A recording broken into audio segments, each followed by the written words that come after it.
जो कश्मीरी पंडित्स को यहाँ किल किया जा रहा है, जो कुछ दिनों से प्रोसेस शुरू हुआ है, मैं समझता हूँ कि जो हमारी सदियों पुरानी रिवायत है कश्मीरी हिंदुओं और मुसलमानों की, जो भाईचारा है हमारा, उसको कहीं ना कहीं तोड़ने की कोशिश की जा रही है।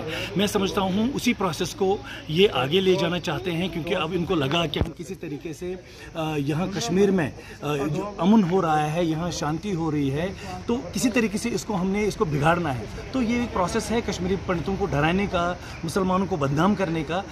इसको मुझे लग रहा है कि जो कश्मीरी हिंदू है और कश्मीरी जो मुसलमान है, इस उनकी जो षड्यंत्र है उसको कामयाब नहीं होने देगा। हम मुस्लिम और हिंदू जो यहाँ हैं, हम बिल्कुल भाईचारे की तरह रहते हैं और बहुत अच्छा यहाँ हमारा माहौल है। इनको बख्शा नहीं जाएगा।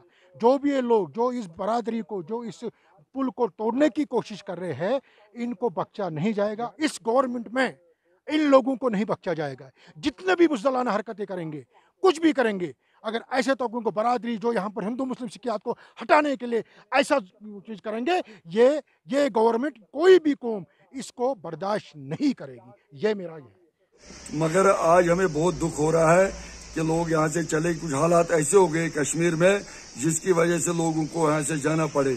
मैं आज फिर माता बरगिशक्का से प्रार्थना करता हूँ, निवेदन का पुरजोर विनती करता हूँ माता से कि ये हालात यहाँ जो कश्मीर के वो सुधर जाए, वो ठीक हो जाए।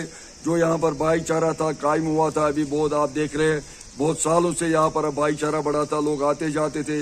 मगर कुछ लोग हैं, अनासर है, कुछ जो नहीं चाहते हैं कि यहाँ माहौल ऐसा बने या भाईचारा आपस में बना रहे। कुछ लोग ऐसे नहीं चाहते हैं। वो चाहते हैं कि यहाँ वही पुराना 90 जैसा हालात पहले हो जाए। तो मैं चाहता हूँ अपनी बरादरी से भी और मुसलमान भाइयों से कि वो यहाँ अमन कायम करे, यहाँ अमन कायम करे और जिस तरह से पहले माहौल था वही माहौल पैदा करे और सारी दुनिया को दिखाए, सारे हिंदुस्तान को दिखा दे कि ये भाईचारा हमेशा कायम रहेगा, कायम रहा है और कायम है। और जो भी आज थट है उस थट को, इंतजामिया को दूर करना चाहिए ताकि लोगों में वही एतमाद फिर आ जाए। बरादरी देखिए हमारी संयमित बरादरी है। हम इंसानियत पे बहुत विश्वास करते हैं, लेकिन यदि किसी ने आघात करने की कोशिश की तो वो अपनी शक्ति भूल जाएंगे। जो लोग ऐसी मतलब कृत्य करने की कोशिश कर रहे हैं, अगर इस प्रकार के कुकृत्य इन्होंने और दोहराए और तो किसी भी कीमत पे वो बर्दाश्त नहीं किया जाएगा। और जो सेंटिमेंट्स को प्रोवोक करने की कोशिश की जा रही है उसे भी बर्दाश्त नहीं किया जाएगा।